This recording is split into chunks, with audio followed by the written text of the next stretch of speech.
G'day everyone, welcome to another episode of the Purple Coloured Glasses.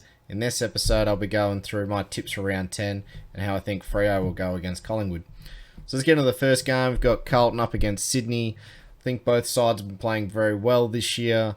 I thought Carlton did very well without Mackay and playing against the sacked coach factor in the Giants last week and just got the job done in a very professional performance.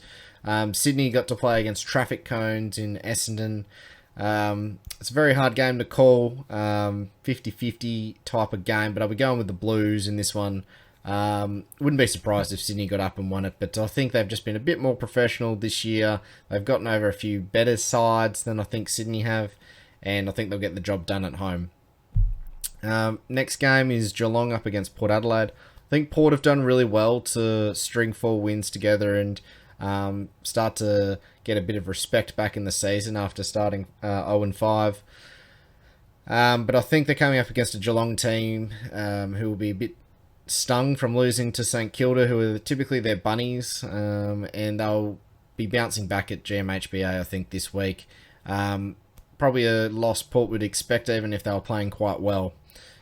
So I'll be going with Geelong in this one. Next game's down at Ballarat, Western Bulldogs against Gold Coast. It's a tricky game to tip, this one. Bulldogs have been going win-loss, and I tipped against that trend last week, and the Doggies got up. It's quite a tough game for the Doggies, I think. The sort of suburban type conditions doesn't enable as much of a skillful game, which I think lends more into the Gold Coast Suns' hands. They want to play probably a more physical type side, just keep type game and get the ball forward. Their backline's actually quite strong with Thompson and Collins back down there.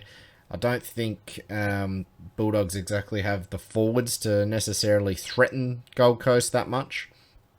So I'll be actually going Gold Coast in this one as a bit of an upset. You look at who they've beaten this year. So they've beaten Freo, they've beaten Carlton, and they've beaten Sydney. They're not yet to beat the Sydney game was away, but they've got a decent record there. They need to go away from home and beat teams like the Bulldogs to start pushing into that bottom half of the 8. And the Dogs have been really inconsistent this year, so I'll be going for the Suns in this one as the upset. But yeah, I think if they drop this one, it'll probably be more the Gold Coast not putting out their best performance than necessarily the Dogs running over the top. They've been very patchy this year, the Dogs, and they're nowhere near the level they were at last year. Lots of injuries going through at the moment. So the next game, North Melbourne versus Melbourne. I don't think I need to spend much time talking about this one. I think Melbourne get the job done and done very easily. Adelaide against St Kilda, another tough game to tip. Saints coming off a great win against Geelong.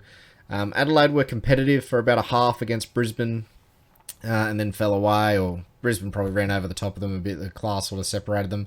St Kilda's a good side this year, but they're not in the tier of Brisbane. But they have already gone over to Perth and knocked off Freo, so I'll be tipping Saints in this one. If they beat Freo and they can beat Geelong, they should be able to beat Adelaide. So I'll be going for them in that one. Then we start getting into the evening. Yeah, the last game on Saturday, I think it's the Dreamtime clash, which is the Tigers against the Bombers. Tipping the Tigers.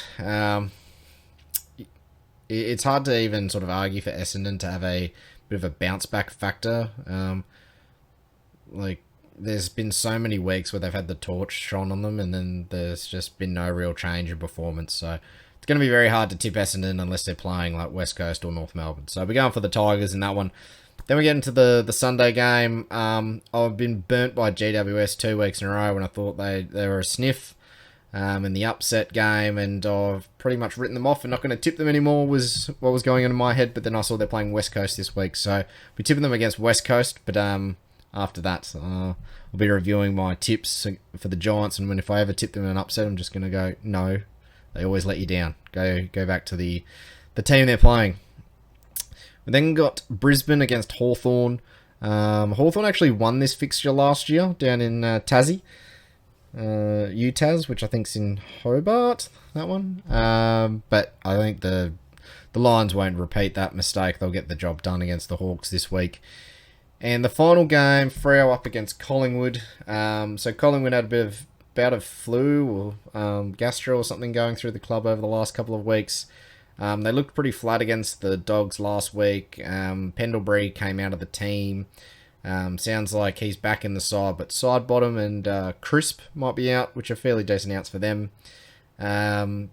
Grundy's out as well, so I think from a ruck perspective, they're either going to play a youngster or I think it's Bragg or Begg or something like that, or Mason Cox in the ruck. I think either way, Sean Darcy really should get on top of them. I think Mason Cox might be marginally taller than him, but physically Darcy should be able to manoeuvre him out of the way quite easily.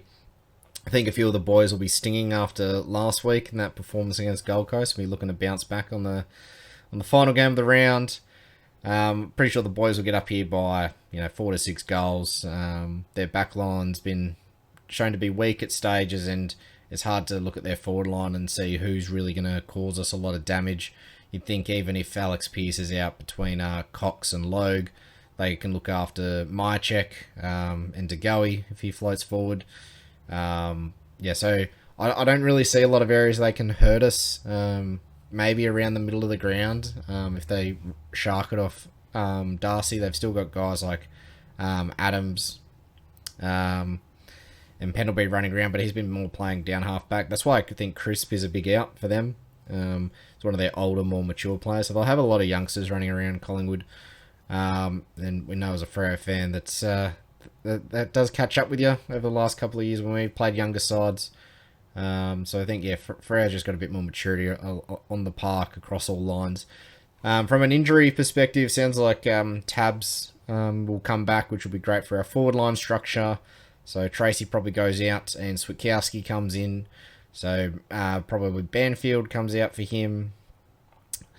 And then there's a bit of a decision to be made on Michael Walters, I think. So when we've had people come out of the COVID protocols, Longmuir's really wanted them to do main training on Thursday, but because he gets out of the protocols this afternoon, he's not going to be able to do that main training, but the game's on Sunday, so he might be able to do the captain's run on Saturday, and then that means he can be selected because they just have to name extended squads today. So maybe they have a one-off session on Friday or something. There could be a few things they could do to get Walters into the team.